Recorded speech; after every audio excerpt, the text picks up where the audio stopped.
மீனாவுடைய business இப்போ அப்படியே கொஞ்சம் கொஞ்சமா நல்லா போக ஆரம்பிக்குது அப்படிங்கிறது ஒரு பக்கம். முதல்ல எடுத்தோனே வந்து பார்த்தீங்க அப்படின்னா வந்து அவங்களுக்கு 2 ஃப்ரூட் பாஸ்கெட் ஆர்டர், அதாவது ரூ. 1000 பாஸ்கெட்டோட ஆர்டர் வருது. அப்புறம் இன்னொரு 4 ஆர்டர் வருது. ஸோ இப்படியே கொஞ்சம் கொஞ்சமா வந்து அவங்களுடைய லெவல் இன்க்ரீஸ் ஆக போகுதுங்கிறது ஒரு பக்கம்னா, இன்னொரு பக்கம் வீட்டிலேயே வந்து அதுக்கான சப்போர்ட் இருக்கிற அளவுக்கு வந்து ஒரு மாரி ஒரு பொறாமையும் இருக்கு. "டேய் என்ன இந்த மாரிலாம் பணக்காரங்க வாங்குவாங்க போல" அப்படின்னு விஜய் அப்படியே பொறுமிக்கிட்டு இருக்காங்க. வாங்குனா சந்தோஷம்லாம் படுறதில்ல.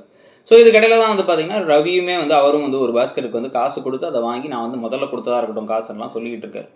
இதுக்கிடையில தான் வந்து சீதாவ வந்து பாத்துர்றாங்க ரோட்ல மீனா. அங்க அருண் வந்து என்ன பண்றாருன்னா, "நீங்க பண்ற பிசினஸ் நல்ல ஒரு வளர்ச்சி வரும். நீங்க நல்லா வளர்த்துட்டே போலாம். ஆனா வந்து உங்க ஹஸ்பண்ட் வந்து இந்த டிரைவர் வேல பார்க்க வேணாம்னு சொல்லுங்க. ஏன்னா வந்து அதெல்லாம் பெருசா வளர்ச்சி கிடையாது. உங்க பிசினஸ்ல சேர்த்துக்கங்க." அப்படிங்கும்போது, "அதெல்லாம் நல்ல வளர்ச்சி இருக்கும். அவர் வாடகை கார் ஓட்டிட்டு இருந்தாரு. இப்ப 2 கார் ஓனா வச்சிருக்காரு. இதுக்கப்புறமும் வாங்குவாரு. டிராவல்ஸ் மாரி ஆரம்பிப்பாரு." அப்படின்னு பேசிட்டு இருக்காங்க மீனாவும். அப்படியே அருணுக்கு சந்தோஷமா இருக்கு. நம்ம குத்தி காமிச்சிட்டோம் அப்படின்ட்டு. இந்த அளவுக்கு ஒரு மோசமான புத்தியும் உள்ள ஆள போய் பார்த்து லவ் பண்ணி சீதாவும் விழுந்திருக்காங்க. அப்பப்ப நெறைய பேர் இந்த மாரி வந்து ஏதாச்சும் அவங்களுக்கு சம்மந்தமே இல்லாத ஆள்ட்ட விழுந்துருவாங்க. அந்த மாரி தான் ஒரு விஷயம் இங்க நடந்துகிட்டு இருக்கு.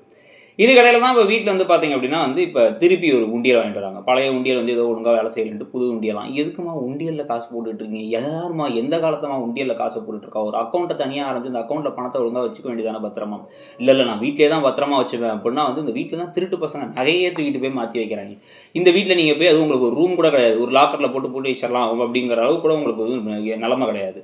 இங்க வந்து இத பத்தி பேசி ரொமான்ஸ் பண்ணலான்னு ஒரு லைட்டா கட்டிப்பிடிக்க போம்பொழுது, "என்ன வீட்ல ஆள் இல்லையா? என்ன ஆடிக்கிட்டு இருக்கீங்க?" அப்படின்னு வந்துடுறாங்க விஜயா. அவங்க அத விட ஒரு மோசமானவங்களா இருக்காங்க. அதுல ஆனா அவங்க இப்ப என்ன பண்றாங்கன்னா, "நான் வந்து அடுத்து ரத்தம் குடுக்க போறேன். எல்லாரும் ரத்தம் குடுக்க வந்துருங்க." அப்படின்னா, "இல்ல நான் எனக்கே ஹீமோகுளோபின் கம்மியா இருக்குங்கிறாரு மனோஜ்." "யோவ் வாயா" அப்படின்ட்டாங்க. இந்த மனோஜுக்கும் ஃப்ளாஷ்பேக்ல இருந்த மனோஜுக்கும் சம்மந்தமே இல்ல. இதனால தான் அந்த ஃப்ளாஷ்பேக் ஒட்டவே இல்ல அப்படிங்கிறத நம்ம திருப்பி திருப்பி சொல்றோம். அது ஒரு இன்ட்ரஸ்டிங்கான விஷயமா எவ்வளோ எடுத்து போயிருந்திருக்க முடியும். ஒரு தாக்கத்தையே கிரியேட் பண்ணாத படுமொக்கையான ஃப்ளாஷ்பேக்கா அந்த ஃப்ளாஷ்பேக் போய் முடிஞ்சிருச்சு.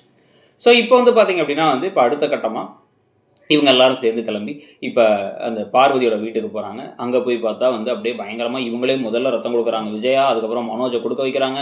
எல்லாரும் குடுக்கறதெல்லாம் பார்த்தா சம்திங் இஸ் ஃபிஷ்ஷி. ஏதோ தப்பா இருக்குன்னு சொல்லிட்டு மீனாவும், அந்த பக்கம் ஸ்ருதியும் பேசிட்டு இருக்கும் பொழுது, பேட்டி எடுக்கிறவங்கட்ட என்ன சொல்றாங்கன்னா, "சின்ன வயசுல நான் ஒரு பஞ்சு மிட்டாய் வச்சிருந்தேன். பஞ்சு மிட்டாய் வச்சிருந்தேன். அங்க ஒரு நாய்க்குட்டி வந்துச்சு. அதுக்கு நான் பஞ்சு மிட்டாய் குடுத்தேன்." அப்படின்னா எது எதையோ பேசுறாங்க இவங்க. அதெல்லாம் கேட்டு எல்லாம் ஷாக் ஆக, நான் இவ்வளோ தூரம் சமூக சேவை செய்றதுக்கு மத்தவங்களுக்கு குடுக்கறது தான் வந்து நான் வந்து என்னோட வாழ்க்கையாவே நான் வச்சிருக்கேன்.